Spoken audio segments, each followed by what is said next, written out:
Hello everyone, welcome to Top Notch. आज हम लोग देखेंगे कुछ नए इंग्लिश सेंटेंसेस जो कि हम अपनी डेली लाइफ में यूज़ करते हैं। तो चलिए वीडियो को स्टार्ट करते हैं।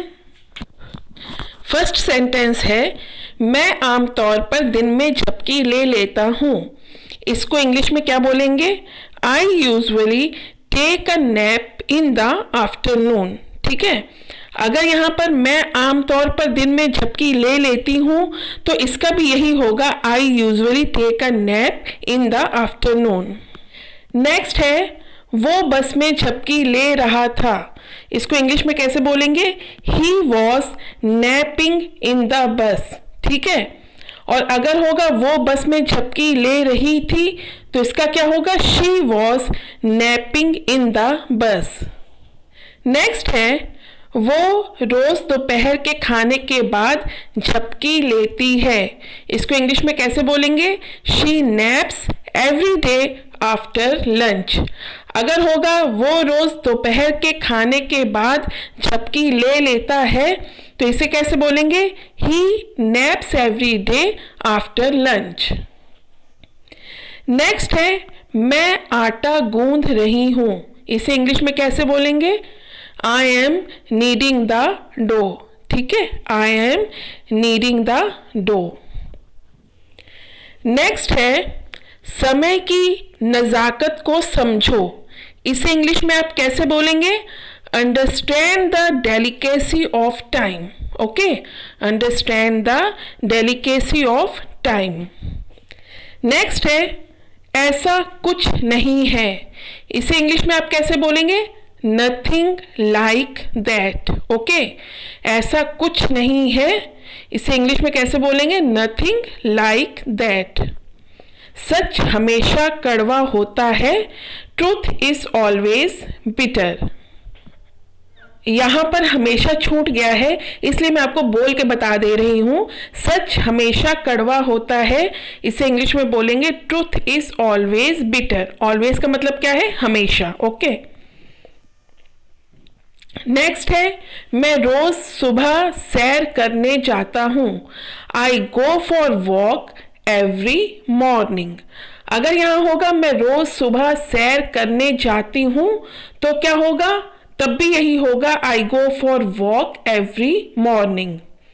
अगर यहां पर लिखा होगा हम रोज सुबह सैर करने जाते हैं तो आप क्या लिखोगे? We go for walk every morning. Next है, समझदार को इशारा काफी है। इसे इंग्लिश में कैसे बोलेंगे? A nod is enough to wise. Okay, समझदार को इशारा काफी है। A nod is enough to wise. Next है, कहीं ना कहीं कुछ गलत है। इसे इंग्लिश में कैसे बोलेंगे? Something is wrong somewhere. Something is wrong somewhere. कहीं ना कहीं कुछ गलत है। Something is wrong somewhere. मैं हार नहीं मानूंगा। इसे इंग्लिश में कैसे बोलेंगे? I will not admit defeat. Okay, मैं हार नहीं मानूंगी, इसे भी इंग्लिश में ऐसे ही कहेंगे, I will not admit defeat. और अगर हम इस सेंटेंस को इस तरह से बनाएं कि वो हार नहीं मानेगी तो इसे इंग्लिश में कैसे बोलेंगे? She will not admit defeat. वो हार नहीं मानेगा, इसको कैसे बोलेंगे? He will not admit defeat.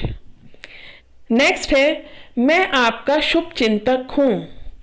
इसे इंग्लिश में कैसे बोलेंगे? I am your well wisher. मैं आपकी शुभ चिंतक हूं तो भी यही होगा, I am your well wisher. Next है, क्या मैं कुछ कह सकता हूं? कैन आई से समथिंग। या क्या मैं कुछ कह सकती हूं, इसे भी आप ऐसे ही कहेंगे, कैन आई से समथिंग। नेक्स्ट है, कुछ खा लो। अगर आप किसी से कहते हैं कि कुछ खा लो तो आप उसको कैसे कहोगे? Eat something. Okay, and the last one is, क्या मैं कुछ खा सकता हूं। अगर आप किसी से पूछ रहे हैं कि क्या मैं कुछ खा सकता हूं तो आप इसे इंग्लिश में कैसे बोलेंगे? Can I eat something. Can I eat something. या क्या मैं कुछ खा सकती हूं तो इसको भी आप इंग्लिश में ऐसे ही बोलेंगे, कैन आई ईट समथिंग। यहाँ पर मैं आपको एक चीज़ क्लियर करना चाहती हूँ। देखिए, मॉडल वर्ब्स होते हैं जैसे कैन, मे, माइट, कुड और भी कई होते हैं। तो कहाँ पर हम कैन लगाएंगे, कहाँ पर हम मे लगाएंगे, जैसे कैन आई ईट समथिंग या मे आई ईट समथिंग, तो इसके लिए आपको मॉडल वर्ब्स की वीडियो देखनी पड़ेगी। अगर आप मॉडल वर्ब्स को समझेंगे तो और अच्छे से इस चीज़ को समझ पाएंगे कि कहाँ पर हमें कैन लगाना है, कहाँ पर हमें मे लगाना है। तो इसके लिए आप मॉडल वर्ब्स की वीडियो ज़रूर देखें। ऐसे ही और इंग्लिश के सेंटेंसेस की वीडियोस हम लोग आपके लिए लाते रहेंगे। Thank you.